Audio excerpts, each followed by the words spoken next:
And welcome back to Morning Light. That was the theme from our Classic Whodunit Mystery Tune.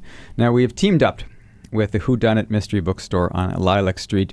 Co-owner and bookseller Michael Bumsted is in the studio this morning to do the draw and have a little chat. Good morning. Good morning. Pleasure to have you here. Well, it's a pleasure to be here. Thank you very much. Thank you guys for joining us here in Classic 107. It's awesome. We're very excited to be a part of the Classic 107 community. So before we do the draw, I know people are anxiously awaiting. We've got the name there for us, but let's tell us a bit about the history behind your bookstore. Well, Whodunit Mystery Bookstore was founded in, I believe, 1994. I feel like I'm on the spot now, by Galen I'm going to Chestnut. fact check you. You should. By Galen Chestnut and Henrietta Wild. My parents, Jack and Wendy Bumsted, bought the store for their retirement in 2007, and it has since become a family business and sort of project. So why mystery books? Well, what have you guys, your family, always been big mystery book fans? Yeah, my parents were customers at Whodunit prior to taking over the store, and had always spoken about wanting to own some sort of bookstore later in life. And when the opportunity came to buy one of their favorite bookstores, which was Whodunit, they jumped at the chance, and mysteries have been always a big part of our growing up. I think one of the few things that my sister and I were allowed to stay up after bedtime to see was some of the television that was based on, for example, the tune that you just played as its introduction. And so it's always been a really involved portion of our reading and our life experience. That would be Poirot. That's correct. The Poirot themes, Agatha Christie stuff. Yes. So you read that as a kid? Read those? Yeah.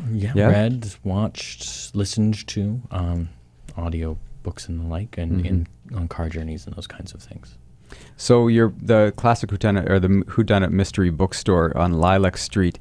Tell us a bit about the selection of books you guys have there, and it's both new and used. It's new and used books. So we have almost exclusively crime fiction, although we do occasionally have some overlap as a result of notable crime authors doing things like cookbooks and memoirs and the like. But it's about 40% new books and about 60% used books, and there's about 15,000 books in the store, give or take, on any given day. Which is pretty amazing. I've been in the store a number of times. It's not a huge footprint, so it's pretty much wall-to-wall books. It's pretty vertically stacked. I think there are some times when I think the only reason that I got kept around by my parents was the fact that they didn't want to climb up and down ladders all day. So now that's you. Yeah, that's my primary job, is climbing up and down ladders. Well, everybody dreams of having one of those kind of ladders in a library, right? Yeah, we don't have quite as elaborate setup as that. Maybe one day. Maybe one day. Right now it's a fold-out kind of. Yeah. Yeah. So, best-selling authors for you guys? Well, Agatha Christie, obviously, is probably our all-time best. In terms of our other highly ranked authors, we tend to do very well for local authors. C.C. Benison, who wrote a number of a series and a book about sort of living in Winnipeg named Death and Cold Type, is highly popular. A lot of the Scandinavian authors like Stieg Larsson is very, very good. And sort of just in terms of overall volume, I mean, things like the people you would expect, the John Grishams and the John le Carrés and things like that.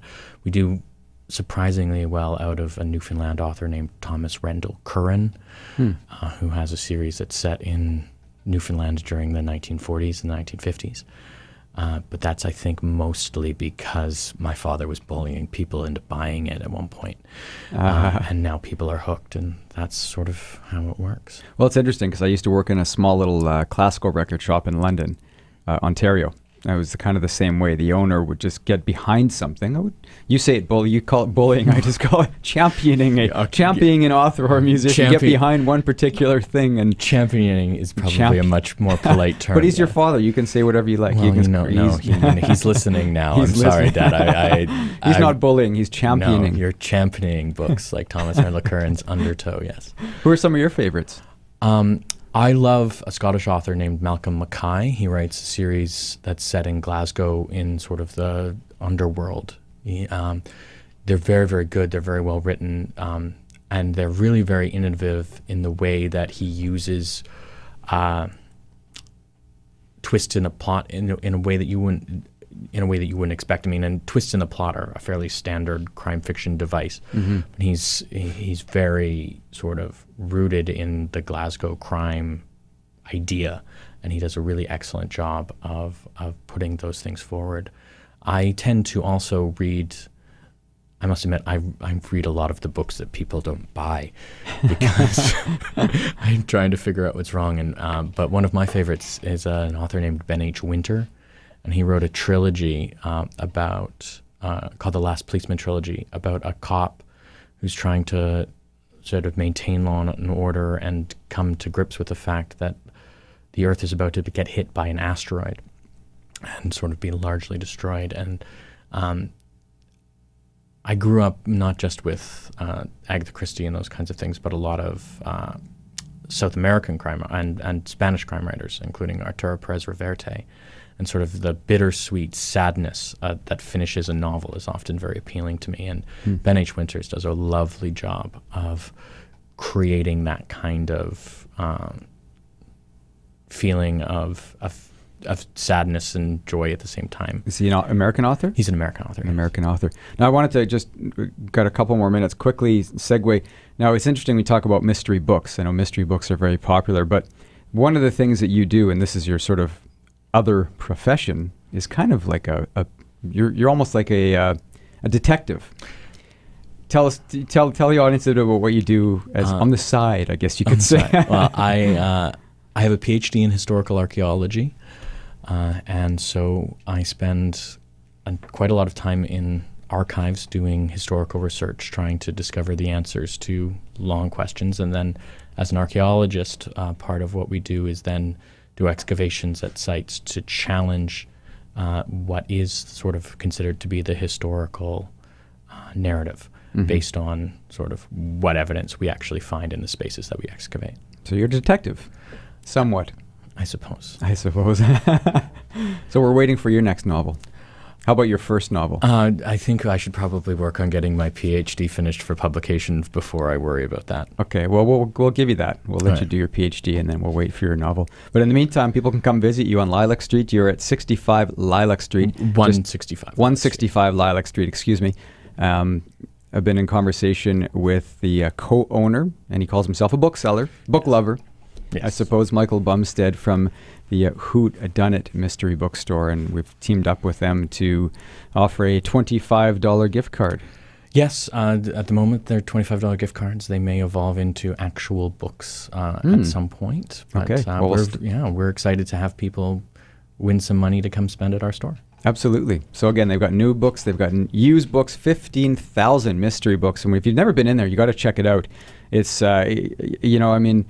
who doesn't love a mystery? I mean, everybody loves a mystery. So $25 will easily be spent there at Whodunit Mystery Bookstore, 165 Lilac Street. So we've drawn the name. Now, we played the way this works, in case you're just sort of tuning in, every second week. So the next opportunity you'll have to win one will start on June 26th. Every second week, we're playing a mystery tune, different day parts, and you have to guess what that tune is. Email us and we'll enter you into that contest if you get it right. So in a few minutes, I'm going to play you that piece, but we've drawn the name, and I'm going to get Michael to read the name. The winner of the inaugural Classic Whodunit Mystery Tune is Anita Rem. Anita Rem. Anita Rem, congratulations. I'm not 100% sure that's her full name. I'm just going by her. I know, simply you're just hoping reading. that Rem is pronounced correctly. REM. We'll get a hold of her because she sent us an email, and that was her email address. So we'll get in contact with Anita. At least we know it's Anita for sure. And I look forward to meeting her myself. It's a mystery as to exactly if that's her full last name. Exactly. We'll discover it. We will. We'll go into the archives bookstore and figure it out. So go and check them out at 165 Lilac Street. It's a nice little strip, actually. I love that little strip of shops along there. If you've never been, it's just off of Cordon. There's restaurants, flower shop, your shop, framing. It's general store. It's a general store. It's a very nice Food space. And there, I didn't know if I could name check anybody because of their sponsorship. But absolutely. It's Lilac is a lovely community strip, which is visited by a lot of people from the neighborhood, but also by people from outside of it. And you can find almost anything you need in terms of the day. There's a hardware store on Cordon at the corner, and it really evokes a sense of community in Winnipeg, which is really, really pleasant. Yeah, and your store fits in perfectly there because it is definitely a little community store for sure. We've moved in like the furniture. We're sort of stuck there now. You're part of it. Yeah, it's part of it. Not a bad place to be stuck after No, certainly all. not. So thank you very much, Michael, for coming in, and we'll talk to you again soon. And I'll check out the store. Again, Michael Bumsted from Whodunit Mystery Bookstore, 165 Lilac, and Anita won the first $25 gift card. So this is the tune, and I should let you know that the first mystery tune was Bizet, the Act 1 prelude from Carmen.